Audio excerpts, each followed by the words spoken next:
My name's Henry. I'm with the faculty at UP-Diliman. Welcome to our third lecture for the UPD-Cambridge Philosophy Lecture Series 2026. Um, by this time, many of you have already joined at least one lecture in the past.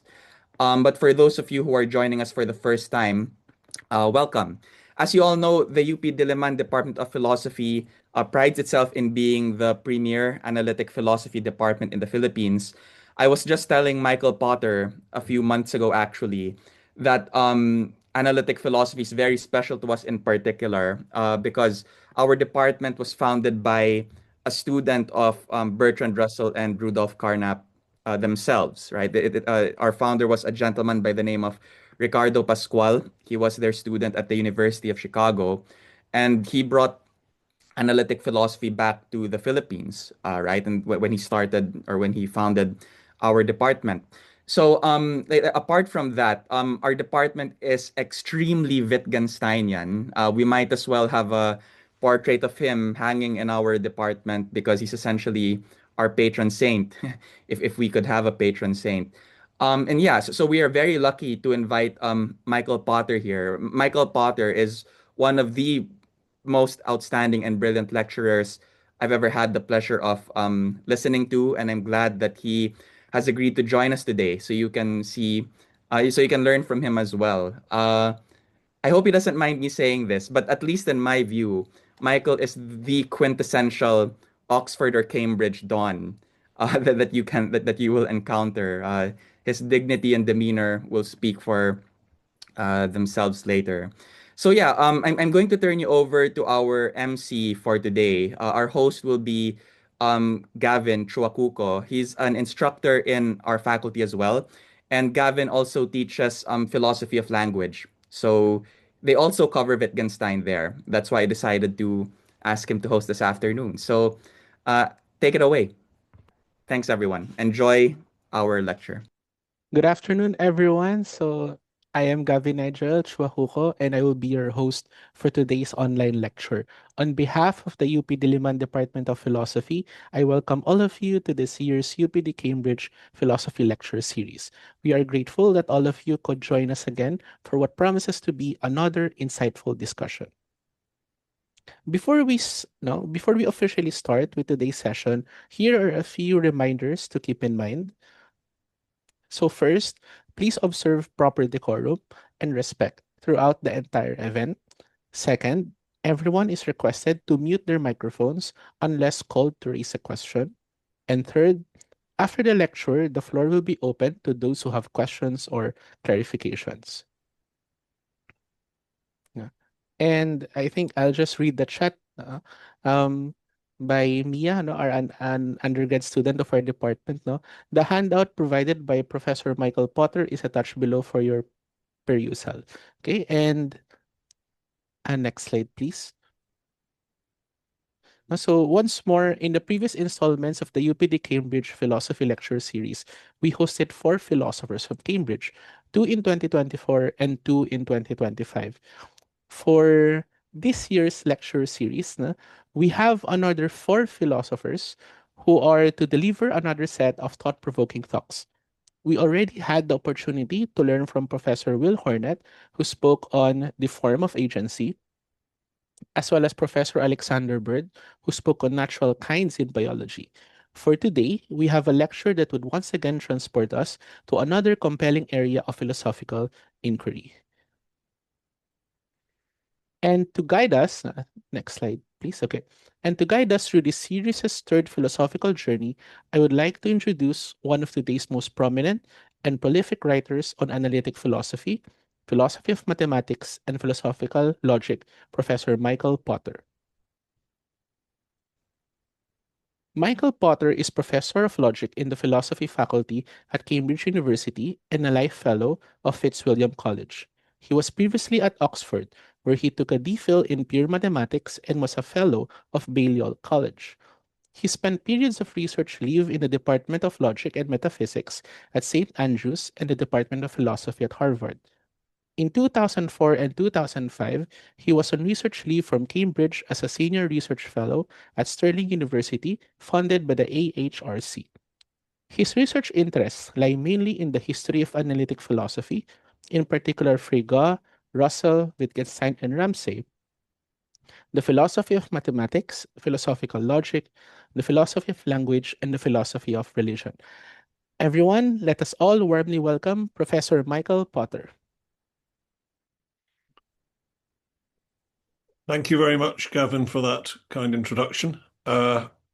So I hope you can all see the handout to which there's a link in the chat, and I hope you can also all see and hear me. If you can't hear me, do let me know. So what I'm going to be talking about today is Wittgenstein's Blue Book from 1933 to 4, which has a fairly unusual place in Wittgenstein's writings. So famously, Wittgenstein only published one book during his lifetime, the Tractatus, which he finished at the end of the First World War. It appeared in 1922. And then there was one more book, the Philosophical Investigations, which he left in a complete state when he died, and which was published after his death in 1953. Part of the reason, I mean, only part of the reason, but a significant part of the reason for his low productivity was that he had a particular way of doing philosophy, which was that he would keep journals, day books, where he would write his philosophical thoughts every day.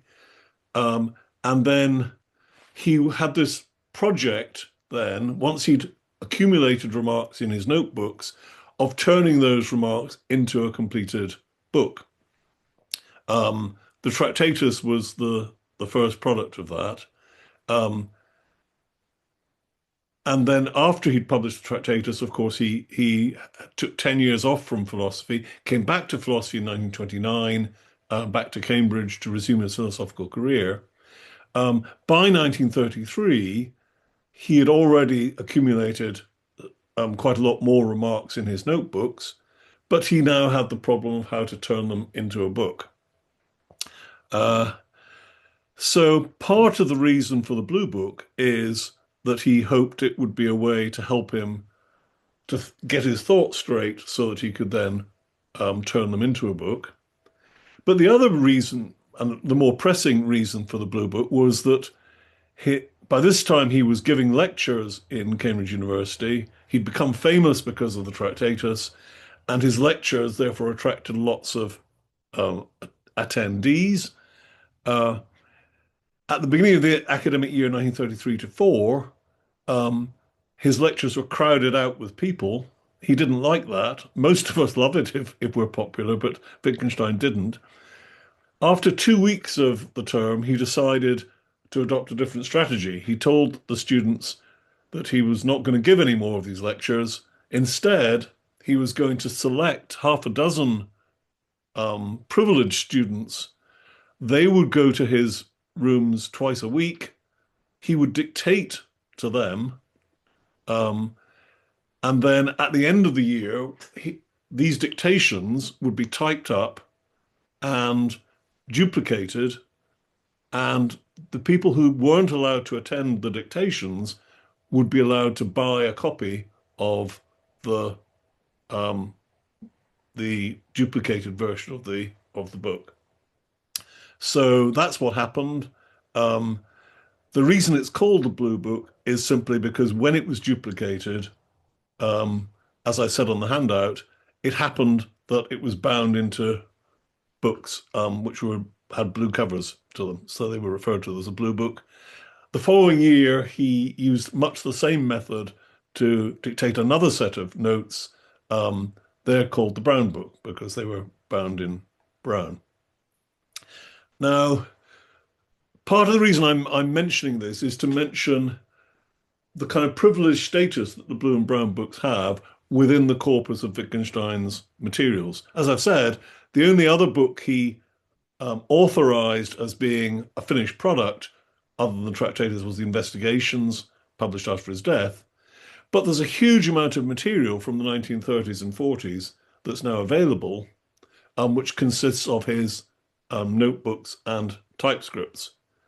But the thing about reading notebooks and typescripts is that, of course, they weren't originally intended to be finished products. And as you would expect, they contain some remarks which are really interesting and important, but they also contain some remarks that are just straightforwardly misfirings and wrong. So because of his working method, no doubt many times he would write something one day and then the following day he would look at it and think, well, that's no good, but he would leave it in the notebook. So whenever people quote from Wittgenstein's writings, if they're not quoting from the Tractatus or the investigations, there's always an issue. Are they quoting material that Wittgenstein would have stood by, or are they quoting what are actually just dud remarks? So in this corpus then, the Blue and Brown books stand out,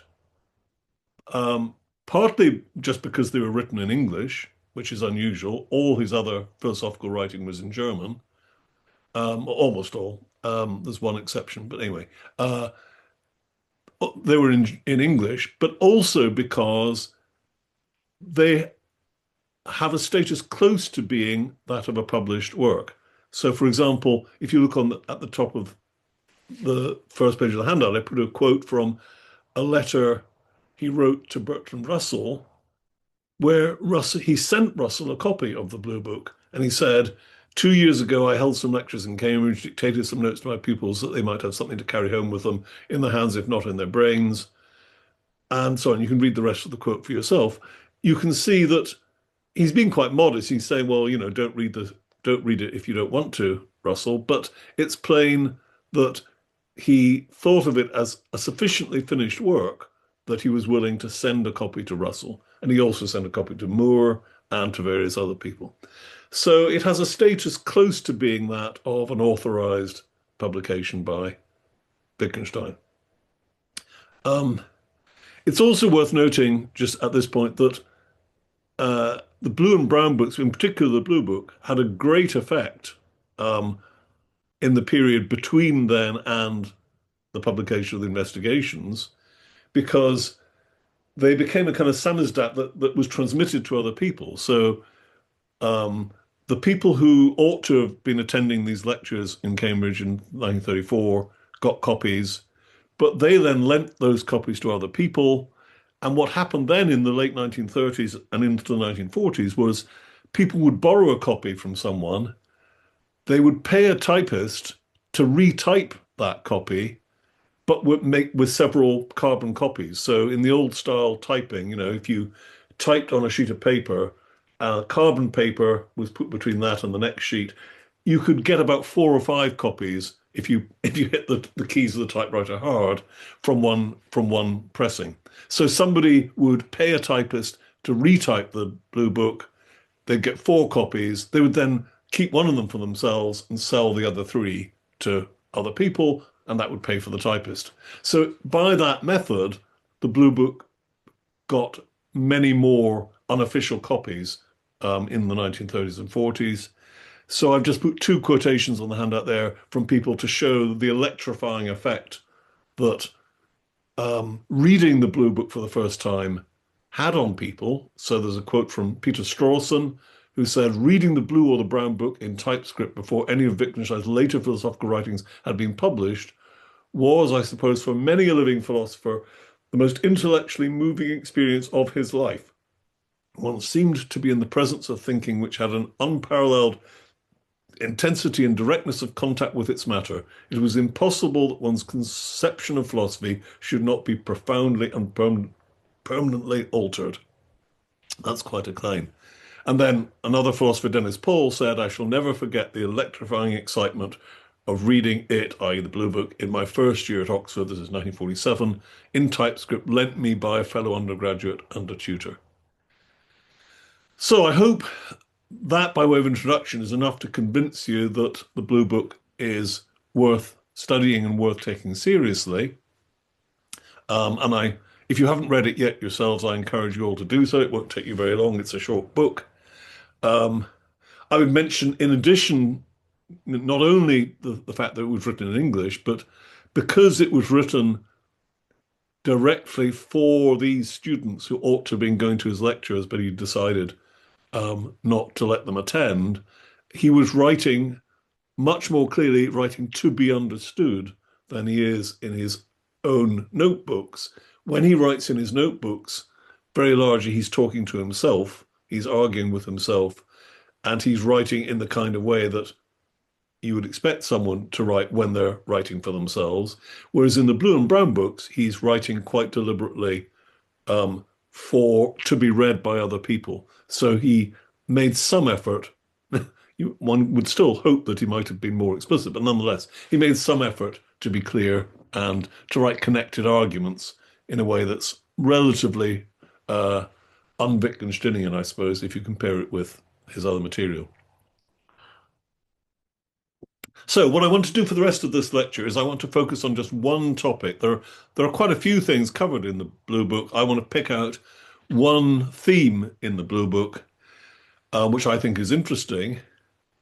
I want to try to show how there's material in the Blue Book which makes a claim which in itself is, I think, quite significant for philosophy. But I'm also going to suggest that there's another claim linked to this, which the Blue Book almost makes, but stops tantalizingly short of actually making explicitly, but which foreshadows a central theme of the philosophical investigations, namely the private language argument. And I'm going to try to suggest that actually the argument that's very nearly there in the Blue Book is in many ways to be preferred to the argument that he actually, in the end, adopted in the investigations. But I hope that'll become clear as we proceed. Okay, so as on many issues in Wittgenstein, if you want to understand Wittgenstein, you have to start with Frege. So I want to say something briefly about a very odd remark that Frege made in his article Thoughts. Just for context, I'm sure most of you will know about Frege's famous distinction between sense and reference. So Frege claimed that a singular term or something like a proper name or a description doesn't directly refer to something in the world. It only refers via a way of thinking about the thing being picked out in the world, and the way of thinking about the thing he called a mode of presentation, and that's what the sense of a word is. Now, that view he'd already enunciated from the 1890s onwards. Then in his late article, Thoughts, he mentioned a particular case of this sense reference distinction, which he thought was particularly interesting and worth noting.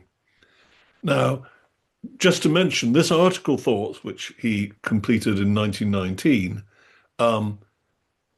I mentioned that Frege had an enormous influence on Wittgenstein, but the article Thoughts is the one article of Frege's which Wittgenstein himself didn't like. All the rest of Frege's work he thought was great, but Thoughts he thought was a dud. By the way, that's actually the explanation for why in the standard English translation of works of Frege's, the translations edited by Geach and Black, the article Thoughts isn't in the collection. All the other famous articles by Frege are in that collection.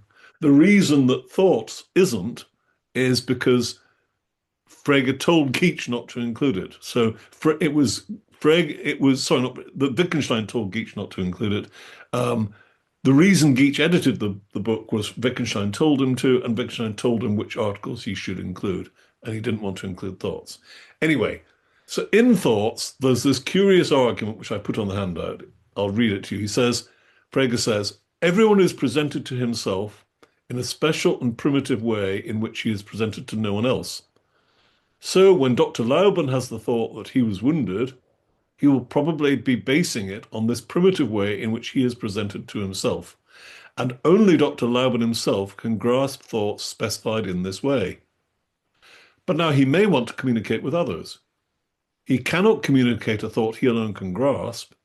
Therefore, if he now says, I was wounded, he must use the word I in a sense which can be grasped by others, perhaps in the sense of he who is speaking to you at the moment. Okay, that's the quotation. I hope you can immediately see how odd it is for Frege to say that. Because just think back to On Sense and Reference, where Frege argues for the sense-reference distinction. What Frege says there is that we need this notion of sense in order to explain the communicability of thoughts.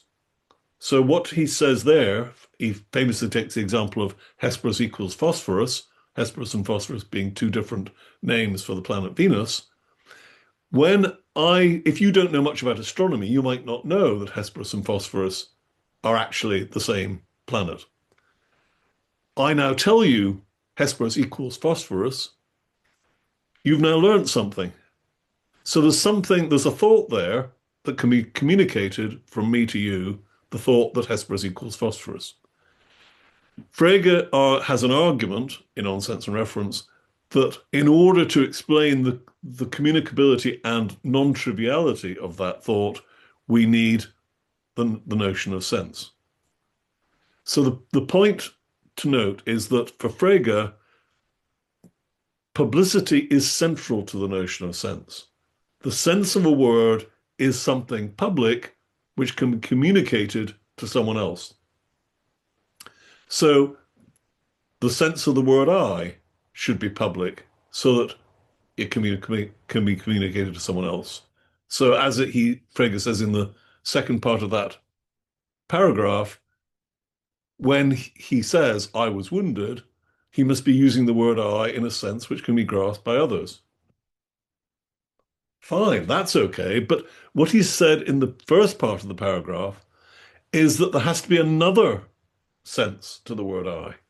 So the word I, on Frege's account in this passage in Thoughts, has two different senses. There's a publicly available sense. So if I use the word I, you can all understand me. That's the publicly available sense. But there's another sense of the word I, which I use when I'm thinking to myself. So if I think I'm wounded, my thought there is intrinsically incommunicable. It has a word in it, I, which has a sense which you can't grasp because only I am presented to myself in this distinctive first personal way. Okay, so that's the Fregean argument. I want to suggest to you that Wittgenstein read that and thought there was something deeply suspicious about it. So when we now turn to the Blue Book, we find him giving an argument to try to explain the word I in such a way that we're not required to posit these odd private senses which only one person can grasp. The way that Wittgenstein does it is he distinguishes between two different uses of the word I, what he calls the word as object and as subject. So the idea is that there are some uses of the word I where we pick out something in such a way that we could be mistaken about what we're picking out. So, for example, I look at myself in the mirror and I think, oh, I've cut myself. I see some blood on my chin and I think, oh, I've cut myself. Now, because I'm saying that because I see myself in the mirror, there's a possibility that I've misidentified myself. Because it's a bit unlikely, but there's a possibility that if the mirror is angled in some way, actually the person I see in the mirror isn't me, it's my doppelganger who's standing over there, and it's my doppelganger who's actually cut themselves. So that's a case of misidentification. You use the word I intending to pick out yourself, but you get it wrong. You're not wrong that someone has cut themselves. So that bit, the predicate is okay. You're right about that, but it's the subject of the sentence. You've identified the wrong thing. Okay. So when it's possible to misidentify yourself, that's a use of self as object. But Wittgenstein says there's another way you can use the word I where you can't be mistaken about who you're picking out. So, for example, if I said, I've got a headache, and you said, well, sure, someone's got a headache, but are you sure it's you that has the headache? That just sounds crazy. Okay? In a way, it wasn't crazy in the previous case when I say, I cut myself shaving, for you to say, yeah, someone's cut themselves shaving, but are you sure it's you that's cut yourself shaving, right? That case makes sense that you might misidentify. The case of pain, it doesn't make sense. Okay, so we've got two kinds of use of the word I, a kind which allows for the possibility, however unlikely, at least the possibility of making a mistake over who's being picked out, and the second case where there's no possibility of being mistaken. So in the jargon, there's a large literature now on this, and it's nowadays called IEM thought. So IEM stands for immunity to error through misidentification. So that self as subject is a use which is immune to error through misidentification. Now, Frege's account, remember, was that in the self as subject case, there's this special sense of the word I, which is not communicable to others. So thoughts which are about the self as subject are essentially incommunicable. And what Wittgenstein wants to say in the Blue Book is that's just plain wrong. His explanation for why it's just plain wrong is that he thinks that in such cases, the mistake Frege is making is to think that the sentence, I have a headache, is functioning as having the ordinary subject predicate form that its surface grammar makes it seem to have. So his idea is, if I say I am in pain or I have a headache, I've said something perfectly intelligible that you can all understand and you can all sympathize, say, oh, I'm sorry you've got a headache. You can get me some paracetamol or something to help. That's a publicly accessible use of the word I, but that he wants to deny that there is a second use of the word I, as it were, lying behind it, where that word refers to something essentially private.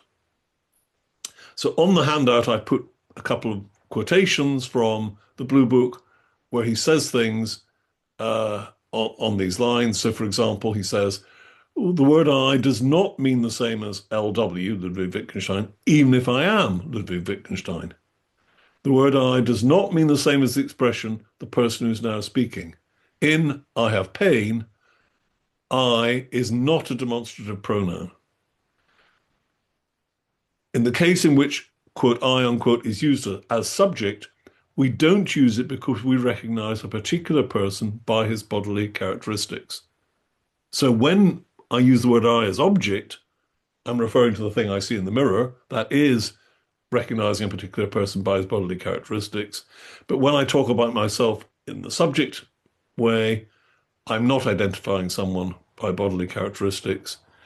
So he thinks he's trying to get you to see that the grammar of the sentence, I have a headache, is simply not like the grammar of the sentence, I've cut myself shaving. That I have a headache is not a straightforward subject predicate sentence. And what the word I is doing in that sentence is much more like just drawing attention to who it is who's actually speaking the sentence, but it's not referring to that person in the same way. Okay, I mean, that's his argument. I mean, you can accept it or reject it. I'm happy to discuss it in the question period if people want to. But the important thing to see here is what the target is of his argument. The target is the Cartesian conception of the ego. So if you accept what he says in Blue Book as being correct, it follows that you'll think that the famous Cartesian cogito argument is wrong. Because the argument is, I think, therefore I am, or therefore I exist. If Wittgenstein's right, the premise of the argument, I think, is not a subject-predicate sentence. So if it's not a subject-predicate sentence, then you can't straightforwardly deduce I exist from it in the way that you could if it was a subject-predicate sentence. So the way to think of it is that on Wittgenstein's account, the premise should be thought of as much more like there's thinking going on. Or it's thinking, whether it there is impersonal, like if you say it's raining isn't grammatically a subject-predicate sentence. It doesn't make sense if you say it's raining to say, well, what's the it that's doing the raining? That's just not, that's not the way English operates, okay? So in the same way that it would be a misunderstanding to think of it's raining as subject-predicate, Wittgenstein wants to say it's thinking is not subject-predicate. And if you say I think, he wants to say really the structure of that is not the subject-predicate sentence. So he wants to say the whole Cartesian argument's wrong. So the whole strand in philosophy from Descartes onwards, which thinks that there's a Cartesian ego, that whole strand, he's saying is just a mistake. Okay. Now, what I've just described is an argument that's explicit in the Blue Book, and I've given you lots of quotations to show where he says things that amount to what I've just described. What I want to do now is to move on to a second argument, which I think is very similar to the argument I've just sketched, which has a slightly different target, and which is very nearly there in the Blue Book, but which, for reasons I'll come to, isn't made as explicitly as the one I've just sketched. So for this second argument, let's go back again to Frege and look at some more things that Frege said. So this now is in his book Grundlagen, The Foundations of Arithmetic. A couple of things Frege says there. So the first thing Frege says there is that it's important to understand about singular terms that in order for a singular term to have meaning, it's not enough that you just pick something out. So, a standard way to give a singular term meaning, or for example, a proper name, you baptize someone, or you name a place by saying, I'm going to call this place such and such. You point at something and you name it, or you point at a person and name them. It's not enough just to point. Implicit in naming is that you have to understand identity conditions. So it's not enough just to name the things in front of you now, but it's part of our conventions about naming that you have a criterion for when it's the same thing you've seen again. So Frege makes this point about naming carrying with it identity conditions. That's what I put in the first quotation from Frege there. But then the second thing he says in Grundlagen is he notes that color words, for example, have two different uses. So the word white can be used in its public use to refer to things which we all agree look white. But Frege says there's another use for the word, for a color word like white or blue or whatever, which is to refer to the phenomenological experience that you have when you see something white or blue or whatever. Now, I won't read the whole of that quotation, but I hope you can see that what Frege says about color words there is remarkably similar in structure to what he says in Thoughts about the word I. So just as in Thoughts, Frege said, the word I has two senses, a publicly available sense and a private one, Frege is saying in Grundlagen, in just the same kind of way, that the word blue, for example, has two senses.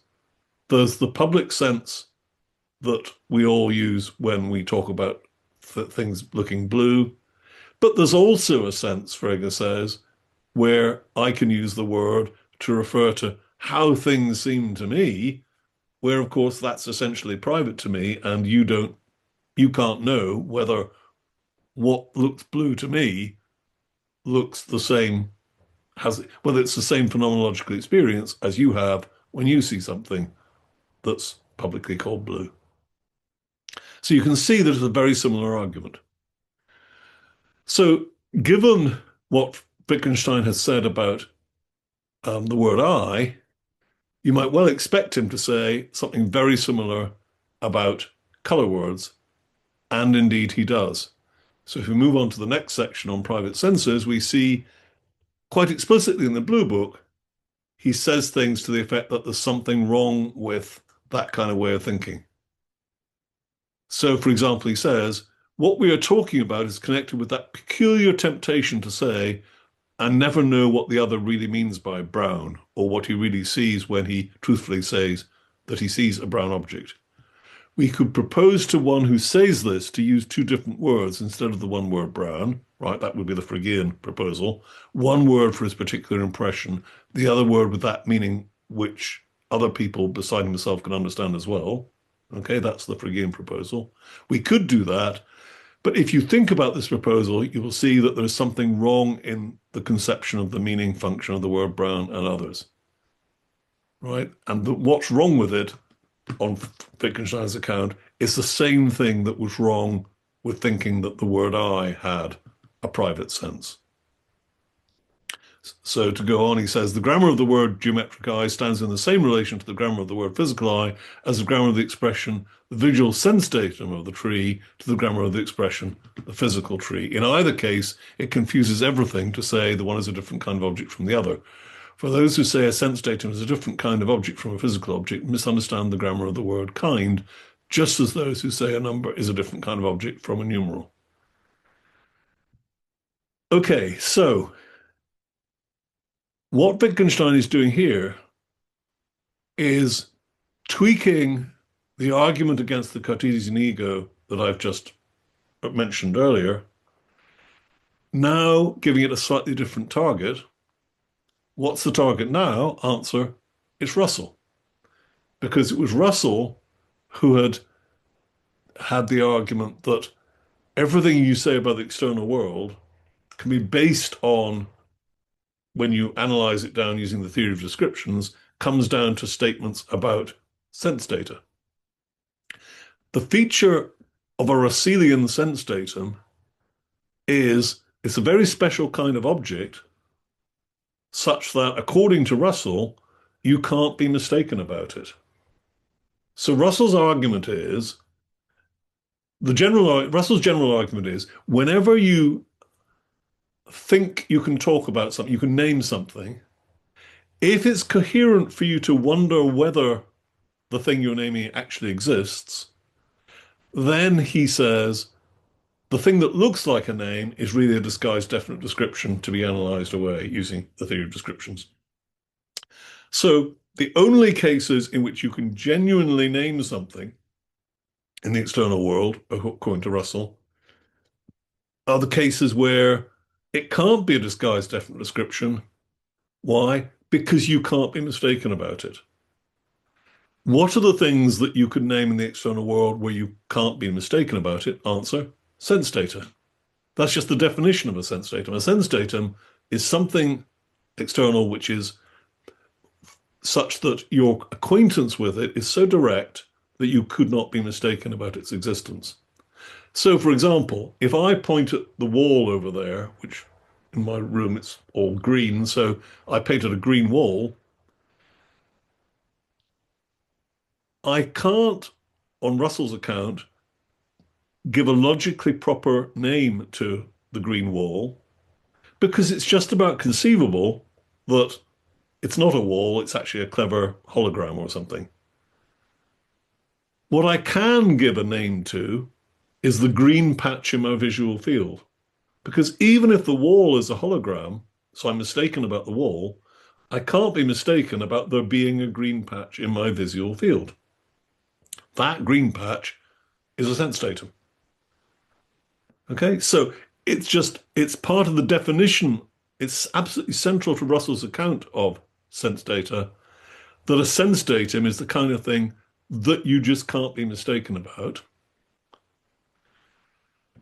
And of course, it follows from that that not just that you can't be mistaken about them, but the notion of identity conditions for sense data doesn't really make sense. So if I give a name to the green patch in my visual field, can I, in Frege's way, give a criterion for when it might be the case that I would see the same green patch at some different point in time? Well, no, because if I shut my eyes and open them again, I'm confronted with a new sense datum, a new patch in my visual field. It's not the same experience as the previous one. So sense data on the Russellian conception aren't the kind of things that it's really appropriate to ask what their identity conditions are. And that conception is illustrated by a quotation I put on the handout there from Russell in 1918, when he gave his lectures on logical atomism. And he was asked in the question period after one of the lectures about how long sense data last for. And his reply was, so if you use the word this to refer to the patch in my visual field, he said, you can keep this going for about a minute or two. If you argue quickly, you can get some little way before it's finished. I think things last for a finite time, a matter of some seconds or minutes or whatever it may happen to be. So that's a really odd view Russell's expressing there. His idea is that sense data are kind of ephemeral entities that come into be experienced and then they vanish again. At most, they might last for about a minute or two. I suppose if you kept your eyes open, you didn't blink, and you focused on the green patch in your visual field, you could get it to last long enough to have a couple of thoughts about it. But if you then turn away and look back again, then it's a new sense datum. Okay, so to summarize, the features of sense data that on Russell's conception are precisely those which make sense data immune to error through misidentification. Russell has designed sense data to be such that you can't be wrong about them. So, if we now apply the argument we had from the first part of what I was saying, that it was an argument about the word I, just take everything I said about the word I there, replace the word I with the word sense datum, and it's still going to run, okay? Because it was just an argument about talking about things that are immune to error through misidentification. So the parallel argument for sense data is that just as the argument for the Cartesian ego was wrong because the word I used as subject is not a referring term, Wittgenstein should say by parity of reasoning that Russell's attempt to base his account of the external world on the possibility of naming sense data will be wrong for just the same reason, that you can't that a word that appears to be a name of a sense datum is not a referring term in the way that ordinary names are referring terms. But notice, I mean, just as he wasn't saying that the sentence "I have a headache" doesn't mean anything, similarly here, he's not saying that a sentence which has a sense datum word in it is meaningless. What he's saying is it should not be analyzed as having the grammar of a subject-predicate sentence. Okay, now, let's now move on to look at how that argument which I've just sketched, which I say is not quite explicit, but very nearly explicit in the Blue Book, what happens to that argument when it gets into the investigations? Well, the answer is something rather odd happens to it, which is that Wittgenstein attempts to give a new argument for, I hope you can see what I've just enunciated is a private language argument. It's an argument against thinking in sense data terms as referring terms. But in investigations, the argument he offers for it is the famous argument about writing a sign in your diary whenever you have a funny feeling. The way he expresses the argument in investigations doesn't seem to be narrowly about the notion of a referring term. So the claim I'm going to make is that many people reading the version of it in investigations have been misled into thinking that Wittgenstein intends it to be a much more general argument than he really meant. So I think the way to see that is look at the famous passage, one of the most famous passages in the whole of Wittgenstein, which is the passage about the beetle in a box. So that's in the section of the handout saying the private language argument in the investigations. So I'll just read that to you. Now, someone tells me that he knows what pain is only from his own case. Suppose everyone had a box with something in it. We call it a beetle.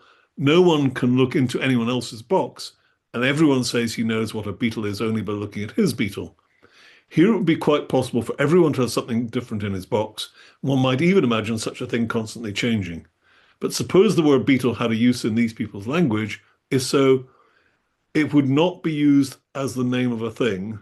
That's my italics there, not Wittgenstein's. The thing in the box has no place in the language game at all, not even as a something, for the box might even be empty. No, one can divide through by the thing in the box. It cancels out whatever it is. That's to say, if we construe the grammar of the expression of sensation on the model of object and designation, again, my italics, the object drops out of consideration as irrelevant. Okay, I'm sure you've all seen that passage before. It's very famous.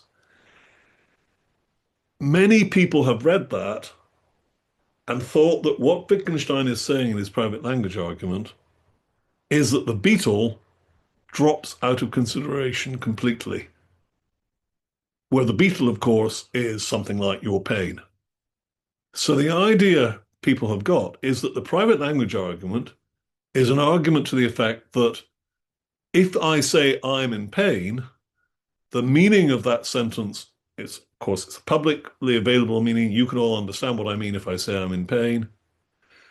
So the meaning of the sentence has to be explicable wholly in terms of publicly available signs, such as the signs that helped me to learn the word pain when I first learnt it from my parents. Therefore, the pain itself is irrelevant to whether it's true or not that you have a pain. That's the way that paragraph has often been read. If that were the correct way to read it, Wittgenstein would be a behaviorist. He would be saying that what it means to say I'm in pain is to say I'm exhibiting pain-like behavior. But of course, we also have another paragraph, which I've put on the handout, where he quite explicitly says, that's not what I mean. So I'll read that to you. He says, but you will surely admit that there's a difference between pain behavior accompanied by pain and pain behavior without any pain. Admit it? What greater difference could there be? And yet you again and again reach the conclusion that the sensation itself is a nothing. Not at all, he responds. It's not a something, but not a nothing either. The conclusion was only that a nothing would serve just as well as a something about which nothing could be said. We've only rejected the grammar which tries to force itself on us here. So, what I'm suggesting to you is that what Wittgenstein is trying to do there is to resist a mess, I think, of his own devising, where he expressed the private language argument in a way that might make you think it was an argument, a wholly general argument, against the relevance of your internal phenomenological experience to talking about yourself. An argument according to which the beetle or the pain drops out of consideration as irrelevant. Now, we've got this paragraph where he says, that's not what I mean, but lots of people have thought, well, yeah, he may say that, but he's not entitled to it. They say he's got himself in a tangle. He's got himself an argument that does lead to behaviorism, but now he's saying, I don't want to be a behaviorist. So he's basically just contradicting himself. That's the claim the non-sympathetic reader would make. What I want to say is that if we think more carefully about where this comes from in the Blue Book, we can see that actually he's saying something crucially just a little bit narrower. So let's just go back to the previous quotation, to the bits I put in italics. What he says is, about the word beetle, is that it would not be used as the name of a thing. In this situation he's positing where we each have a beetle in a box, he's not saying the word beetle would have no meaning. He's saying it wouldn't be used as the name of a thing. And then in the next paragraph he says, if we construe the grammar of the expression of sensation on the model of object and designation, the object drops out of consideration as irrelevant. Now, what people have done, in what I'm suggesting is a misreading, is they haven't noticed the first half of that conditional sentence. They've just focused on the last part of the sentence, the object drops out of consideration as irrelevant. But what he actually says is, the object drops out of consideration as irrelevant if we construe the grammar of the expression of sensation on the model of object and designation. In other words, if we think the grammar of sense datum words like pain, if we think those words are referring terms whose grammar is the same as the grammar of an ordinary name, then we'll have made a mistake. Because then the object will drop out of consideration as irrelevant. So it's a conditional. It's, if you get the grammar wrong, if you think that sense datum words are names just the way that names of people or names of places are names, then you'll get yourself into this mess where you'll be led to being a behaviorist. But his view is you shouldn't accept the antecedent of that conditional. What you should do is rethink the grammar of sensation terms. So it's not that you can't ever talk about your pain. It's that when you talk about pain, you're not referring to the pain in the same way that you might refer to a thing. Okay, so I'm nearly out of time, so I'm just going to give you a quick summary of where I hope I've got to here. What I've said is there's a fundamental argument in the Blue Book which has the following form. The paradigm case of naming is when you name an object or name a person, name a place. And of course, the standard way with an empirical object is you point at it. And I said that when you name a thing by pointing at it, it's not enough just to point. You have to point and have some condition.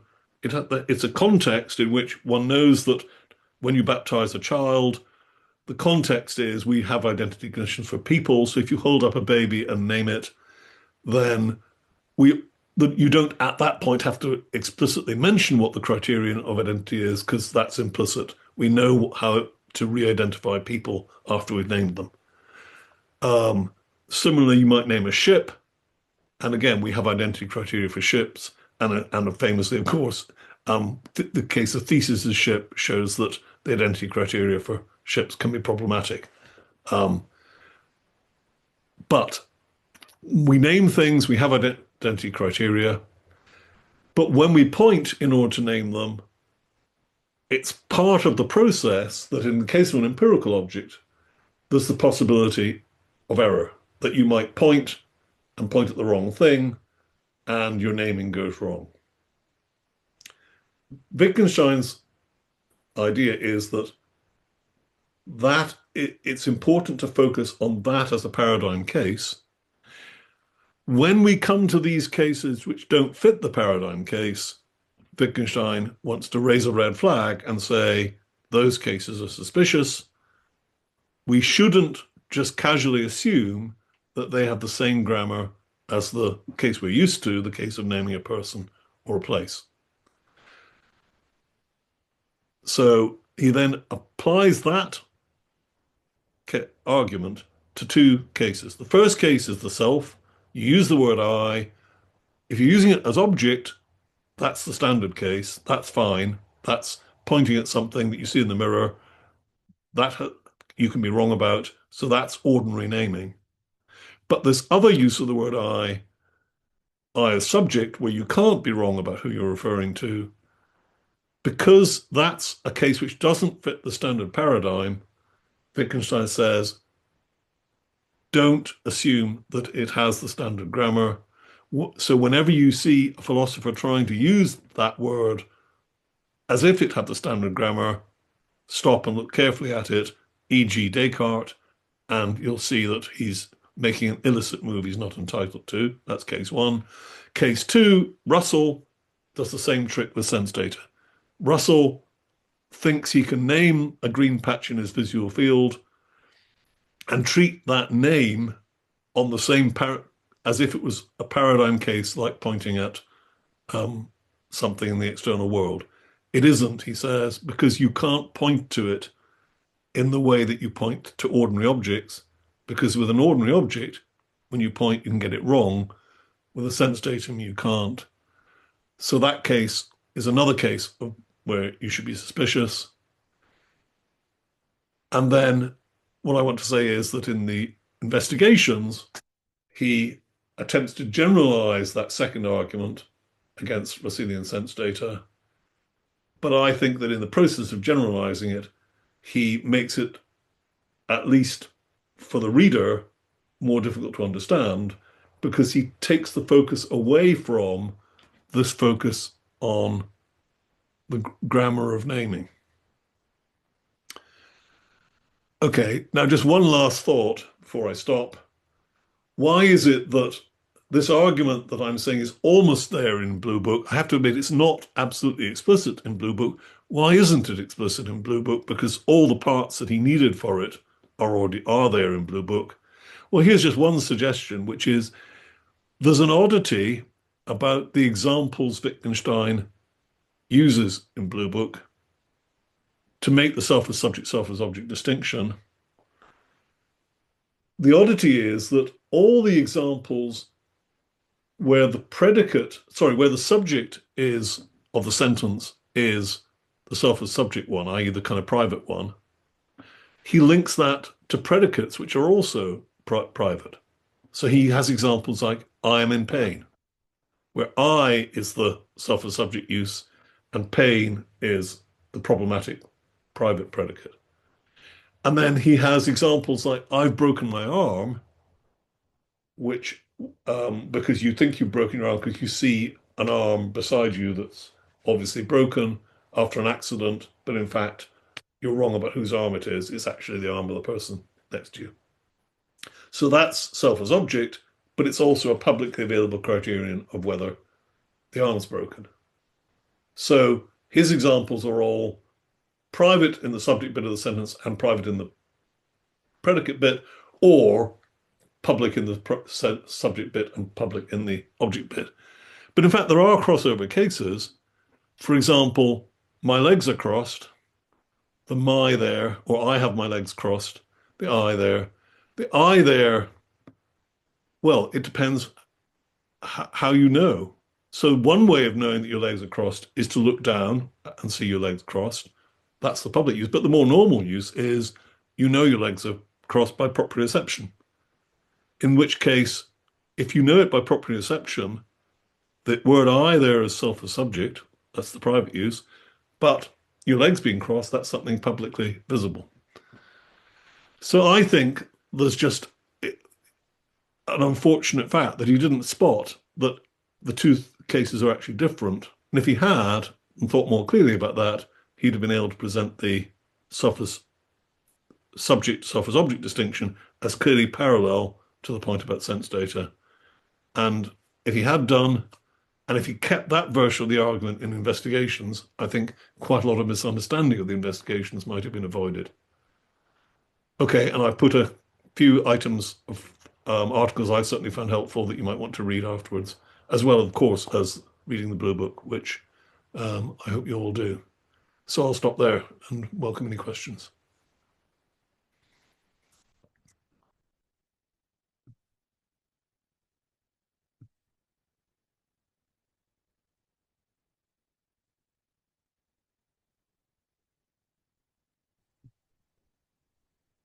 Okay, so thank you for that intriguing lecture, Professor Potter. I never really thought no, of the private language argument in that way.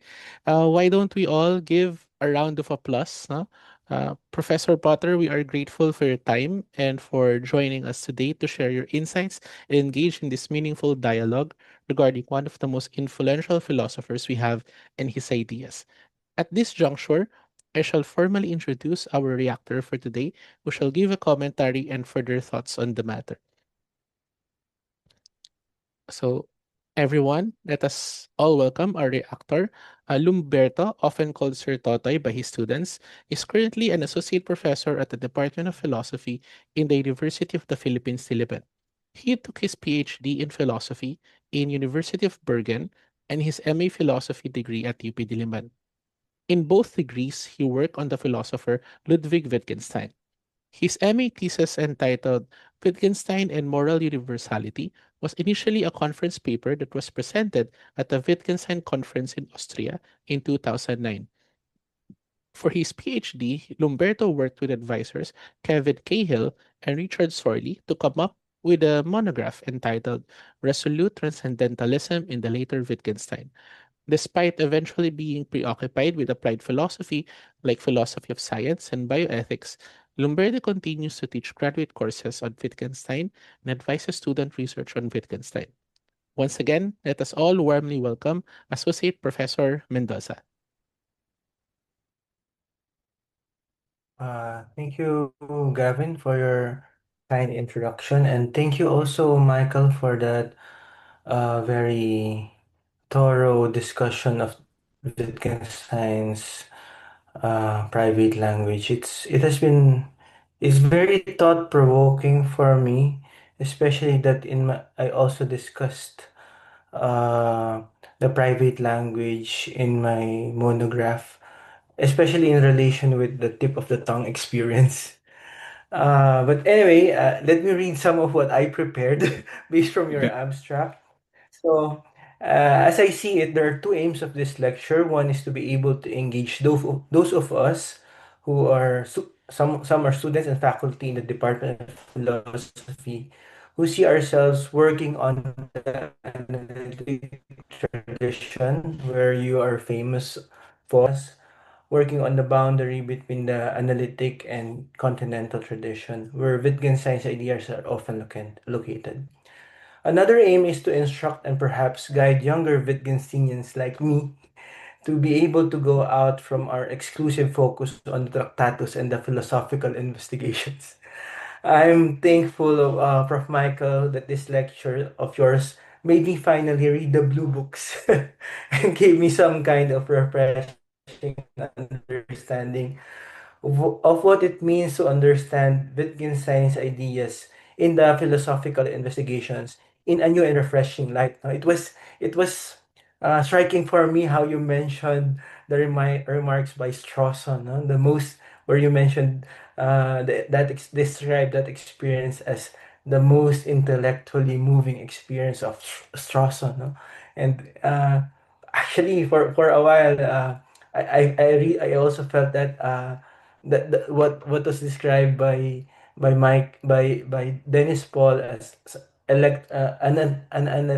electrifying excitement of reading it because that was electrifying for me again, as I mentioned before, Michael, because philosophical investigations for me is a bit too phrasic.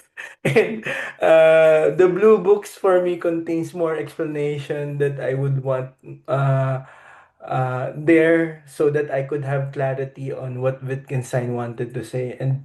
And I really liked how you made some you did not just discuss blue books. There are reference to the investigations. I would have to confess, Michael, that I would have to still digest the remarks further, especially the refinements you on the your criticism on how the arguments in the blue books about the criticism of the private language is much more refined, no? Because at least for me, uh, the outcome of my monograph back then was the at least that insight that there's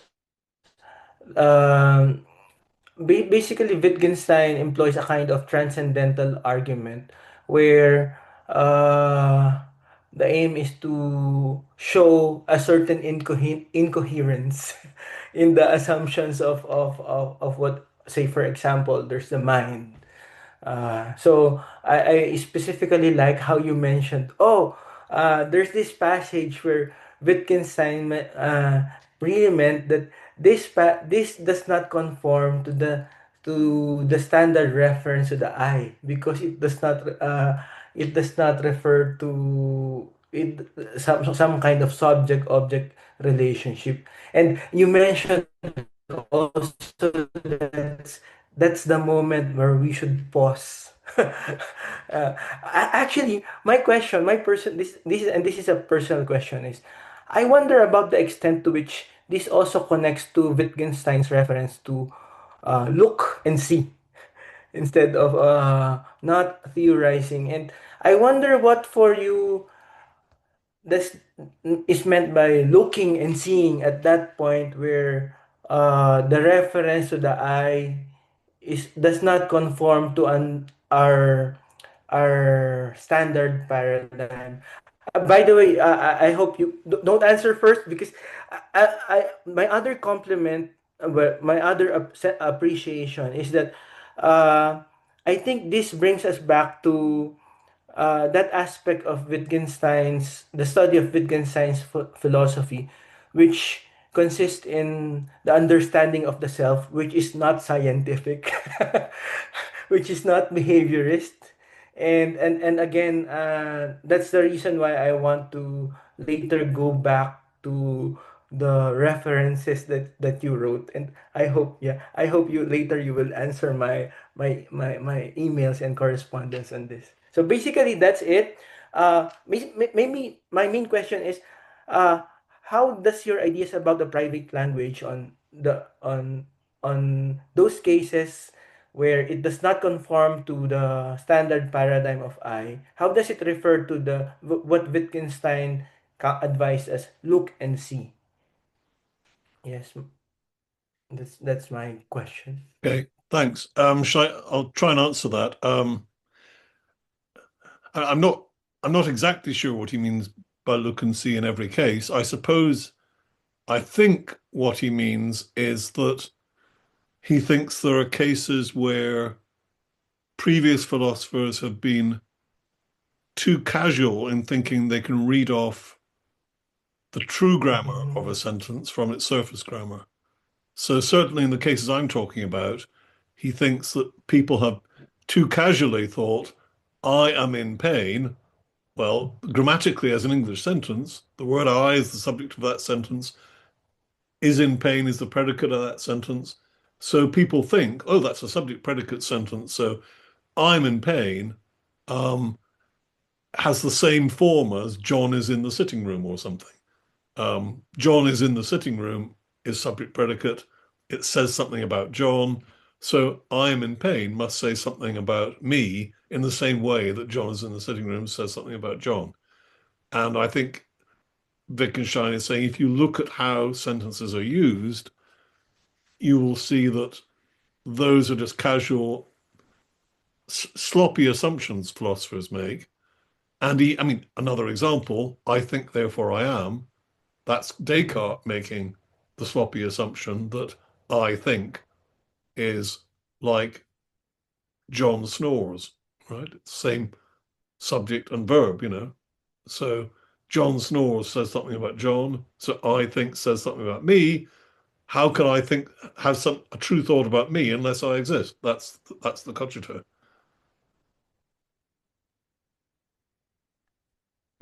Gavin, can Thank I you. still ask Ah, yes, one question? sure. Yes, yes. Or Michael, this will be my last question because I was instructed to give time for other questions. To what extent do you think Wittgenstein, even in the blue books, employ some kind of I would say it's not exactly the same as Kant, but some kind of Kant transcendental argument. I've wondered about that question myself.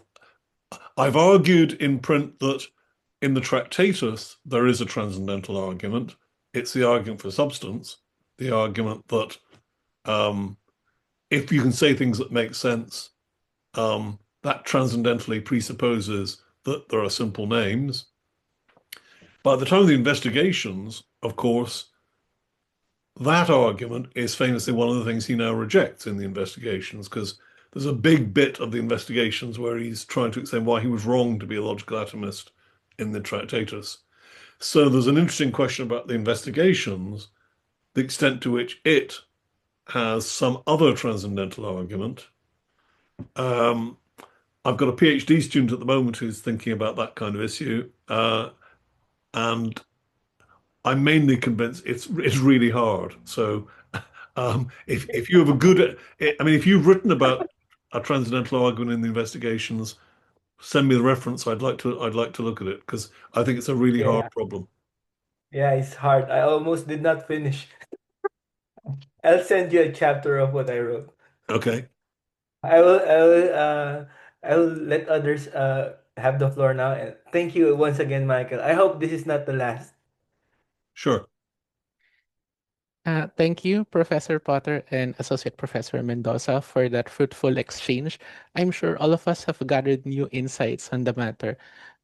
Now, at this juncture, I would like to transition to a question and answer session. And with this, I am handing the floor to Assistant Professor Mariel Zosa, who shall facilitate this portion. Good day, everyone, to Professor Michael Potter and uh, Dr. Lumberto Mendoza. It's a pleasure to have all of you here again for our Cambridge lectures. So here's what we're going to do, as we've done in the past weeks.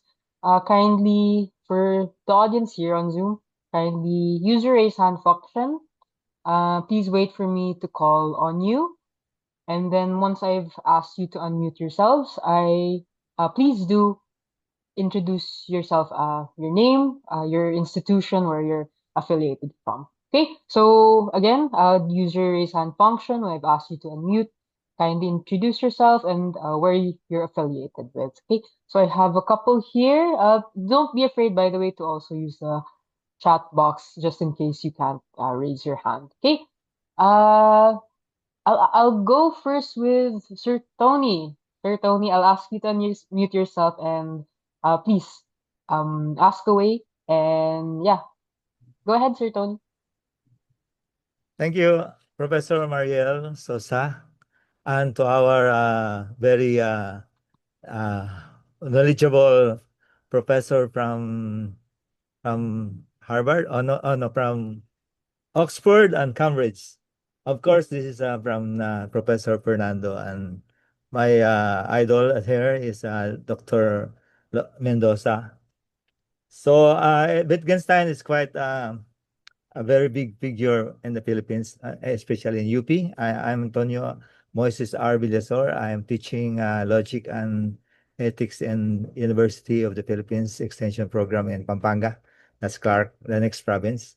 So my concern is really also with Dr. Mendoza's concern, no?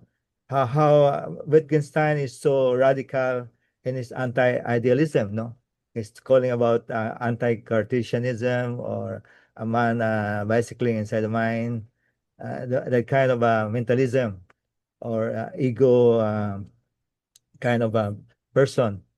But how in his idea of using uh, the language, for example, performative language and expressions, not just grammar or semantics, but it's more radical, no, in the sense that he goes beyond the empirical physicalism of ideas.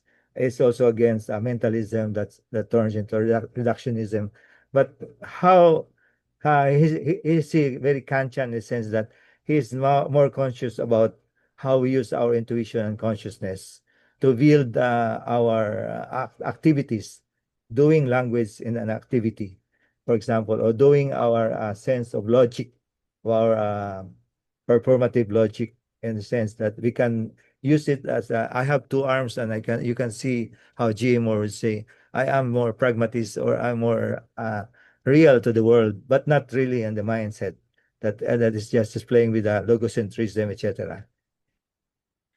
I don't know if I get this right. I mean, he's Yeah. not the rationalist, but he's not empiricist, but he's more of the kind that is consciousness raising, but at the same time very pragmatist. Yes. I know that there are people who like to present Wittgenstein very much as a pragmatist.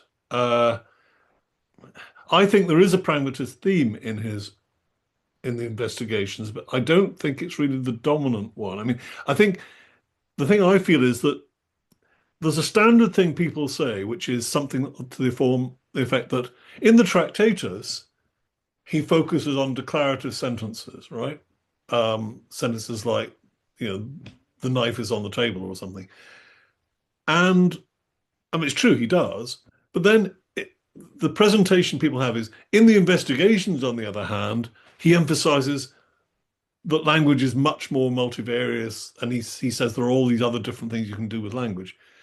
To which I think, well, yes, but it's not as if that's a terribly deep remark. And I mean, it's not as if when he wrote the Tractatus, he thought that the only sentences in language were declarative sentences. I mean, obviously, he knew when he wrote the Tractatus that in language you can make promises, or you can make threats, or you can issue commands. There are lots of different things we do with language, or just issue greetings or whatever. And of course, he knew that when he wrote the Tractatus. So it can't be that that's all there is to getting from the Tractatus to investigations. So what there is in the investigations is this, stemming from the Blue Book, or from the period round about the Blue Book, is this interesting idea of rejecting what he now comes to think as a certain kind of myth making about the self or about sense data, but more generally just about the way that language latches onto the world. So, if you think of the first part of the investigations, the bit which is to do with the so-called Augustinian conception of language, what I think is the most wonderful remark there is where he says of the Augustinian conception that it's as if, Augustine thought that it's as if the child who's learning language, being taught language by their parents, already knows a language, just not this one. Now, that view that he's attacking there, of course, is basically Chomsky. It's the idea that children already, as it were, have a language, and then what we do when we teach them is to just awaken that language and apply it to things in the world. And what he's saying in that part of the investigations is that conceptually there's just something deeply wrong with that conception. So what I think is the deep insight in the investigations, if it's right, is some kind of insight about the idea that he's certainly arguing against a certain kind of conception of the world as just given to us, such that we then just that naming is just attaching tags to bits of a world which is already individuated. I'm sure he's saying there's something wrong with that. But then once you say there's something wrong with that, then there's a big question: to what extent does that force you into idealism or anything like idealism? And on that, well, that's a big question. I could easily give at least three lectures on that question alone, I think. Thank you, Professor Michael, for answering that question and for clarifying those common conceptions of Wittgenstein as a pragmatist and other really insightful uh, insights. Okay, I'll go on to the next question. I think Gavin is raising his hand, so go ahead, Gavin. I'll give you the floor to ask a question to Professor Michael. Hello, Professor Michael. My question is related to, okay, if I understand it correctly, right? To escape the behaviorist charge of Wittgenstein and related to the private language argument, there is a narrowing down of what Wittgenstein is actually talking about. That he isn't like talking about this general thing. My question is that given that there is a narrowing down that helps us escape the behaviorist charge, is there some implication to the other arguments of Wittgenstein that we use to understand his overall philosophy and concept? An example I have in mind is in paragraph 258 in the investigations, wherein that is the paragraph wherein he talks about the diary, no, and writing the sign of S. In the latter part of that paragraph, he clarifies about the concept of the criterion of correctness, that it is false because there is no criterion of correctness. So in these kinds of paragraphs wherein there are also other related aspects of Wittgenstein's philosophy, that he clarifies, should we also start to rethink what he means by these statements in the context of the narrowing down of the argument? So, for example, in this example of criterion of correctness, should we begin to rethink what does he actually mean by this? Should we also narrow down how then we understand this kind of criterion and how much Wittgenstein think it applies to his general philosophy? That is my question. Thank you. Yes, I think my answer is yes, we should rethink it. If, uh, yeah, I say that as someone that for much of my philosophical career, I read that paragraph about the diary in the most general way possible. And for much of my career, I thought that if the private language argument was correct, then one it did lead to behaviorism. And I therefore thought that in the paragraph where he says it's not a something but not a nothing either, I just thought he was trying to dig himself out of a hole he dug himself into, and I just couldn't see any way to resolve those points. So I thought that roughly the private language argument had to be wrong somehow because it just seemed obvious to me that if I say I've got a headache, the headache itself can't just drop out of the meaning as irrelevant. That just seemed to me to be obviously crazy. So when I started thinking about Blue Book, I thought, here's a way in which maybe we can save enough of the private language argument that it's still interesting and still significant, but also save my headache as being something that I can take paracetamol for, to put it very simplistically. So yes, I think that the paragraph about the diary ought to be reworded in this narrower way so that it's saying, very specifically, it's saying you can't introduce a name for your funny feeling in your diary, but it's not saying you can't in any way talk about your funny feelings, because if it were, that would lead to the what I'm suggesting is the crazy view that your headache drops out as irrelevant. Yeah, if I Thank you, may, Professor. if I may briefly step in there, like on the side, I remember attending this module that you taught, Michael. I think your module on the blue books is for second and third year undergraduates. So I'm amazed for everyone in attendance. I'm amazed at how Michael was able to condense four lectures into like a 50-minute lecture and then still deliver the course effectively. Um, I was wondering whether you could say a little bit about that, because I remember one of the questions I asked you in one of the lectures was, um, how are we going to make sense of Wittgenstein in relation to behaviorism? Some people interpret him as a behaviorist, which is strange because Wittgenstein explicitly disavows behaviorism. Um, in fact, I think he even mentioned that there's a question whether Ryle himself, who is often lumped together with Wittgenstein in that respect, there are Yeah. questions whether Gilbert Ryle is a behaviorist as well. When most of us are under the impression that if there's any behaviorist, it would be Ryle. So, Yes. what could you say about that? Well, that's right. I mean, yeah, this lecture isn't about Ryle, but yes, I think Ryle didn't intend to be a behaviorist. But of course, the thing is, there's a difference between not wanting to be a behaviorist and saying things that would actually commit you to behaviorism. So, I mean, the element of behaviorism, which seems to me to be correct in Wittgenstein's, that Wittgenstein is committed to, is that the fact that we typically exhibit behavioral symptoms if we're in pain,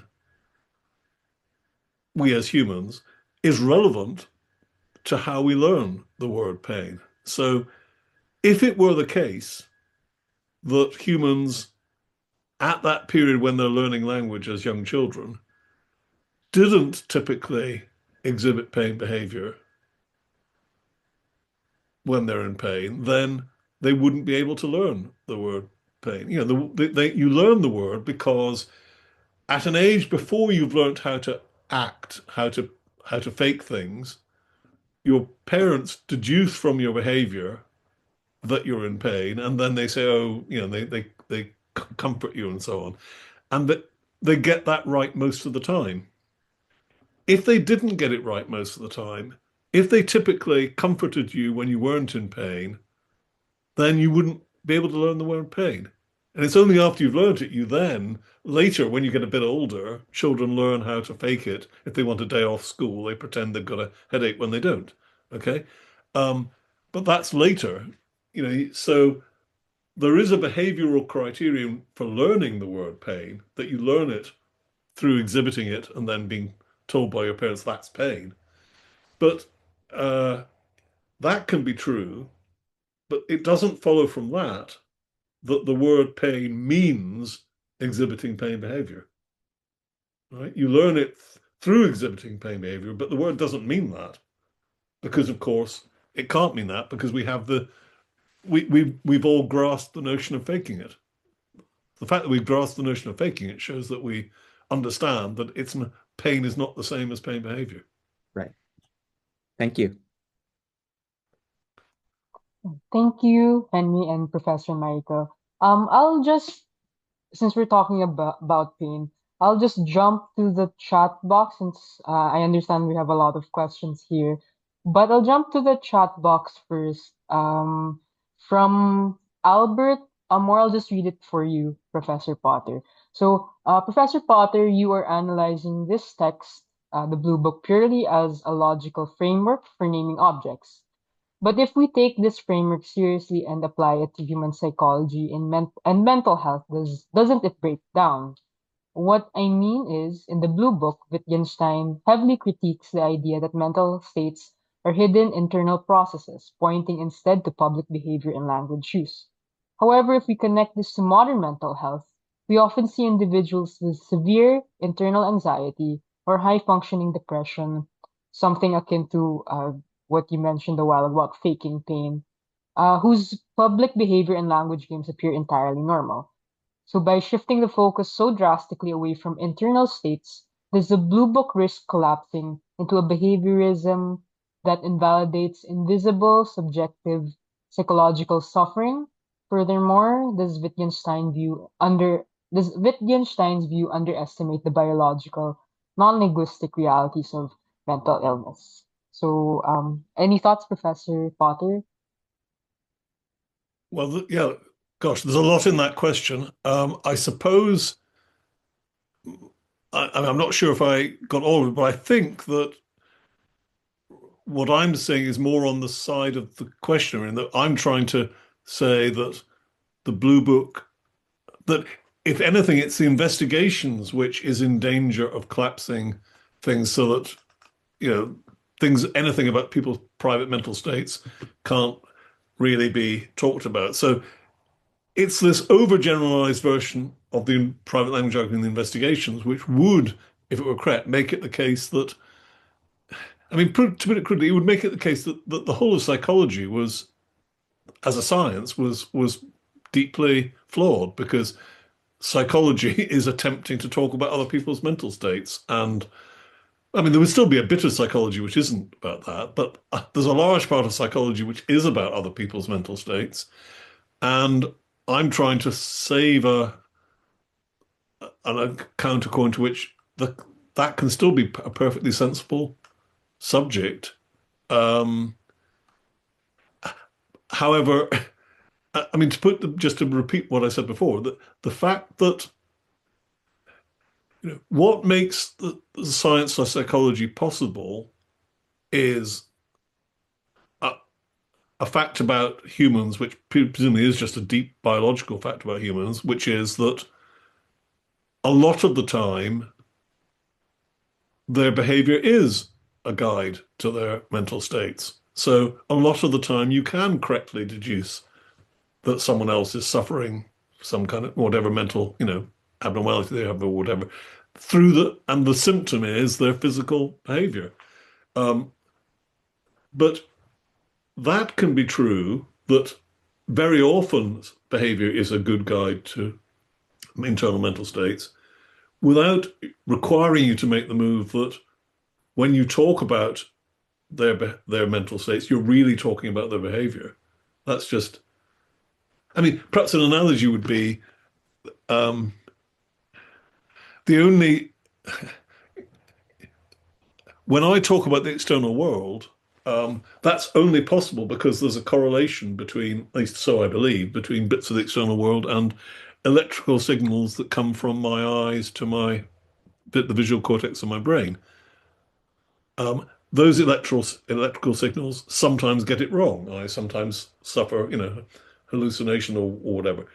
But most of the time, they're right. That's what allows what I say about the external world most of the time, I hope, to be broadly correct.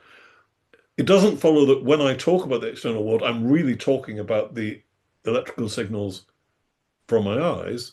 No, I'm talking about the external world. So in much the same way, you talk about someone else's mental states via evidence from behavior. It doesn't make what you're saying really be about the behavior. Okay, thank you for clarifying that, Professor Michael. I hope you're still okay to take some more questions, Professor. A lot of people are really interested in your lecture. So I'll go back to those who are raising their hands. So Nina, I'll ask you to unmute, then kindly introduce yourself and where you're affiliated. So please go ahead. Good afternoon or good day, Professor Potter. My name is Maria Nina Faye Medina, third year philosophy major at the Polytechnic University of the Philippines. So apologies as I cannot open my camera, but I hope I am clear while I deliver my manifestation regarding your fruitful lecture. So honestly, we have already encountered his early work, the Tractatus, in our epistemology class during our second year. So, listening to his later philosophy today challenged my initial understanding. Especially, it is my first time to be hooked with Ludwig Wittgenstein's philosophical arguments. S- Um, so going back regarding on how the word I functions within our grammatical structures, but as you've said earlier, it is within us if we are going to accept it or not. But to be honest, it makes me want to accept it because it feels like a radical but a necessary way to start philosophizing by the means of questioning and doubting everything, including the language we use for the self.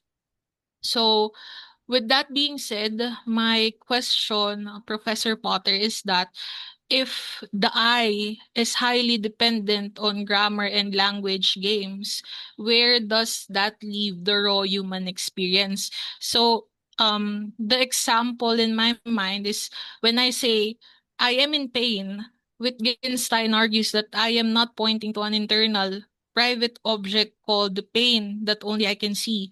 Rather, the grammar of I here functions as a refined expression of, let's say, a groan or a cry.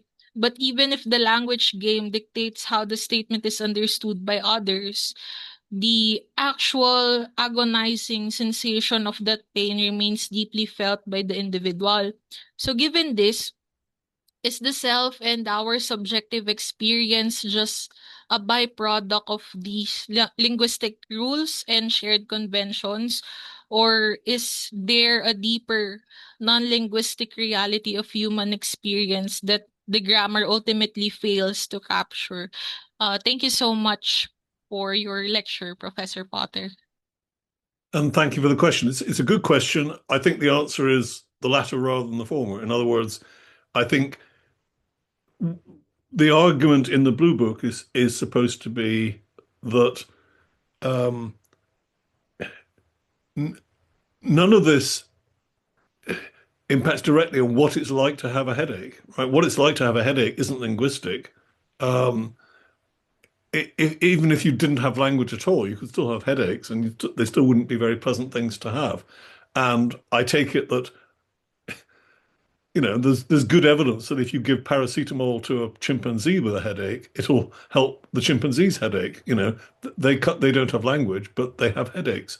At least I assume they have manifestations which we uh, interpret as being headaches. So the idea is that you preserve all that stuff. The mistake was only a philosopher's mistake. So I think, on the way I'm presenting it, this is an argument that isn't supposed to transform your ordinary thinking about your experience. What it's supposed to transform is your philosophical thinking. So the idea is that it's philosophers who have made a mistake, in particular, those who follow Descartes. It's those who have made the mistake of conceiving of experience as having this kind of a very special kind of owner, which is the Cartesian ego. There's this thinking thing that's doing the thinking, right? It's that, and it's what Wittgenstein would say are mistakes philosophers have made, but starting from that error, which Wittgenstein is trying to attack. So it leaves your ordinary thinking about headaches. If you didn't philosophize about headaches, I think Wittgenstein would think it was all fine. It's just we philosophers make a hash of it because we impose a grammatical view which Wittgenstein is saying is wrong. Thank you, Professor Potter, and thank you, Nina, for that very thought-provoking commentary. Okay, I'll call on this next person. I don't know how many questions we're left to entertain, but this one has been itching to be called. Sean, I'll ask to unmute you, and please introduce yourself and where you're from.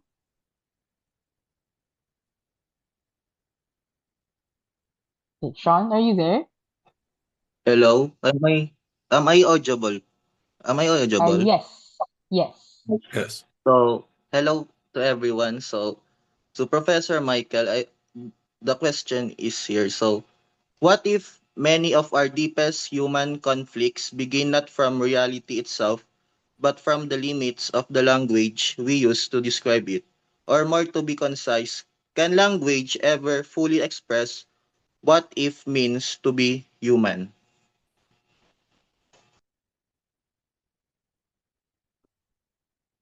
No, I'm sure it doesn't fully express what it means to be human.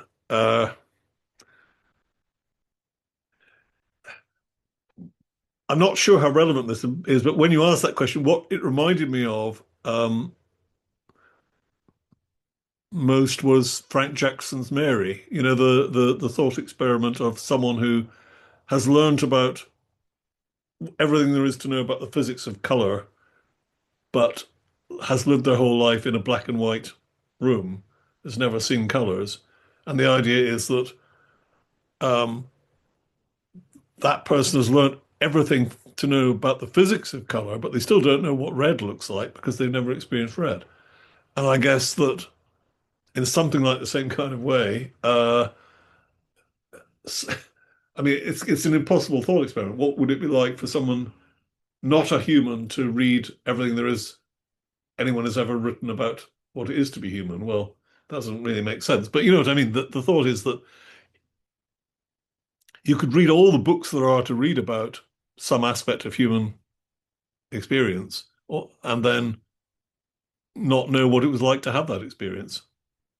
I suppose that's one of the things people sometimes say about love, isn't it? You know, that you, as a child, you don't really know what love is. You can read books about it, and then when you experience it, you think, oh, that's what it is, right? So I think most of human experience that there has to be an element of, oh, that's what it's like. Thank you for addressing that, Professor Michael. Okay, I think we have time for, yeah, maybe one or two more questions.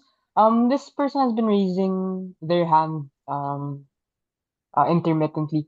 Can we call on, hold on, Vida? Vida, you have a question on the chat, but you're also raising your hand. May I kindly ask you to unmute yourself, introduce yourself, and where you're from? Hello, I'm Vida. I'm a healthcare practitioner. I'm a registered nurse here in the Philippines, but I'm associated with Mahadum University Institute of Human Rights. My current scholarship, which I recently submitted, was on human rights education. And in the study of human rights, there are three stages of human rights. The first one is idealization stage. This is where we begin to think about human rights. And then the positivization stage, this is where we articulate human rights and we write them into laws. And then the third stage is realization stage. This is the last stage wherein there should be a shift in the culture and the social and economic a social economic revolution wherein the we begin to experience and enjoy human rights. So my question is, the first one would be, in the blue book, Wittgenstein critiques the craving for generality. Um, we're in, yeah, you've explained that earlier. In the field of human rights education, we often struggle with universal definitions versus local context. Could the Blue Book approach suggest that human rights are best understood not as abstract universals, but as a specific language games played within democratic institutions? Because right now I'm trying to start a passion project of translating all human rights terms into the Filipino language and into local languages. So this is just like a basic pick on your brain. Yeah. Well, I think the idea of language games is a very general applicability. So one could certainly use the language of language games, the terminology of language games, to talk about, e.g., human rights language, because in a sense there are language games involved in talking about human rights, and those are not autonomous. They're not just abstracted from other language games, because we move smoothly sometimes between talking about very general human rights and talking about very practical individual things, like whether someone has the right to, you know, to sit on that pavement and stop me getting into that building. You know, there are very particular practical things which interact with very general talk about rights. Someone can certainly use that vocabulary. How fruitful it is, I think I'm going to use an escape clause and say that that's not my subject. I'm afraid I'm not an expert on the that bit of political philosophy. So I probably better not speak outside my area of expertise.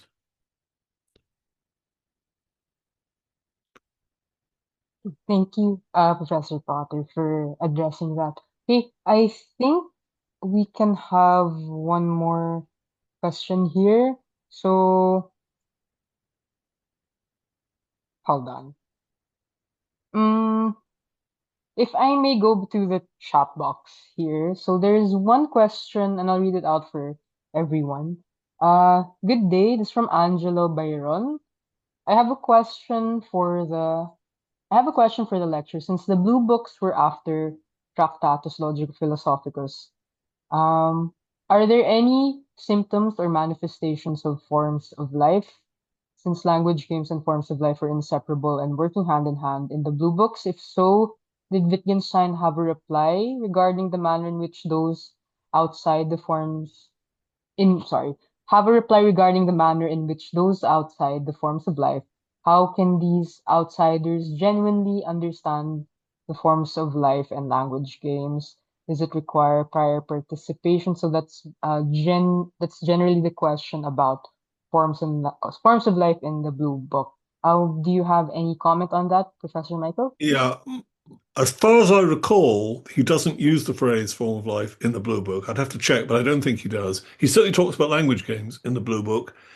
Uh, I think he hasn't got that far in his thinking by then. I think what happens is over the 1930s, he comes to think that what he was what was fundamentally wrong in the Tractatus was the idea that there is a single language, the language which alone I understand. He gradually in the 1930s replaces that notion of a single language which with the notion of a patchwork of overlapping and interacting language games. Once he allows that we don't speak one single language, we have a patchwork, then the question becomes urgent. What makes all these different language games mine? In the sense, in the Tractatus, he didn't really have to answer that question. In the investigations, he does have to answer that question. And the way he answers it is by appealing to this notion of our form of life. And, famously says, if a lion could speak, we wouldn't understand it. Why not? Because a lion doesn't share our form of life. So, I mean, I was asked earlier, or at least it was mentioned earlier, about whether there's a transcendental argument in the investigations. I think if there is a transcendental argument in the investigations, that's where it is. It's the argument that there is such a thing as a form of life which binds together all my disparate language game experience to unify it into the experience of a single person. If there is a transcendental argument, that's what it is. But I don't think that's in the Blue Book yet. I think that is later. Thank you for clarifying, Professor Michael. Unfortunately, I have to cut the Q&A short. So since we're running out of time, I'd just like to thank everyone who raised their questions in chat and via Zoom as well live. So yeah, I'll bring back. Thank you everyone for actively engaging in our discussions, and thank you to Professor Michael for graciously answering their questions. I'll give the floor back to Gavin, and I hope we enjoy the rest of the program. Thank you. Thank you, Assistant Professor Maria Zosa, for facilitating this interesting and engaging question and answer portion. We would like to extend our gratitude to our lecturer, Professor Potter, whose contributions have given us a richer understanding of the specific area of philosophy, to our reactor, Associate Professor Mendoza, and to those who asked their questions for this very interesting dialogue. Please join me in giving them a big round of applause. Now, as we close today's discussion, I would like to call on again Associate Professor Mendoza to give us a short closing remark. Uh, I just like to thank not just Professor Michael Potter, but also the rest of the organizing committee for this Cambridge lecture series. I hope, Prof. Michael, that again that this would not be the last as you can see in the comments, we have comments on how this has been a very intellectually stimulating experience. Actually, even for me. I look forward to reading the blue books more and deepening my understanding of how Wittgenstein's ideas developed. I guess instead of me closing, can we ask? Can I ask? Can I or we ask for your advice on how we can deepen our understanding of Wittgenstein through a study of the blue books?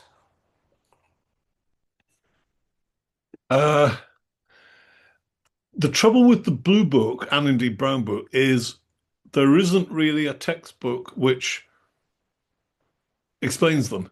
So there are quite a few textbooks on the investigations. There are dozens on the Tractatus. There's a couple on certainty, which is another late text. Well, it's not really a text, but it's extracts from his notebooks, which is now treated as a text worth studying. Blue Book, I mean, maybe I should write one because I think it's an important book, but there isn't a single book I can send you to where I can say that explains the basics of what the Blue Book's about. I suspect most people have just thought it didn't need explaining, and I don't think that's true. I think it's all of Wittgenstein is hard. It's just a fact about him. So yes, I'm afraid I can't really recommend a single thing you could go and read, other than I guess just read the Blue Book again and think about it very hard. But Maybe that can be the subject of your next lecture. How to read the blue books. yeah, I'd be happy to talk about that. Yeah. Okay. In behalf of the UPD organizing committee for this Cambridge lecture series, we'd like to thank you, Professor Michael Potter. Again, I hope this is the last and many thanks. Bye-bye. Thank you. It's been fun. I've enjoyed it. Thank you. Thank you, Associate Professor Mendoza and Sir Michael Potter, for that tip on the Blue Book. To close this now, I would also like to thank all of you in the audience for attending and participating with us today. Finally, I extend gratitude to the students and faculty who worked to make the third part of this year's UPD Cambridge Philosophy Lecture Series possible. On behalf of the department and the organizers, I hope that all of you leave with newer ideas and knowledge to carry forward in your studies, practice, and reflections. Thank you all for making this event a success. While today's lecture has been truly compelling, the UPD Cambridge Lecture Series, once again, isn't just over yet. The series continues with the fourth and final part on June 30 next month from 5 to 7 p.m. with a lecture by Professor Sarah Fine, who will be speaking on the philosophy of immigration. We are looking forward to seeing you there. Again, I am Gavin Chuahugo, your host for today. Thank you for attending, and we're looking forward to seeing you in our upcoming events.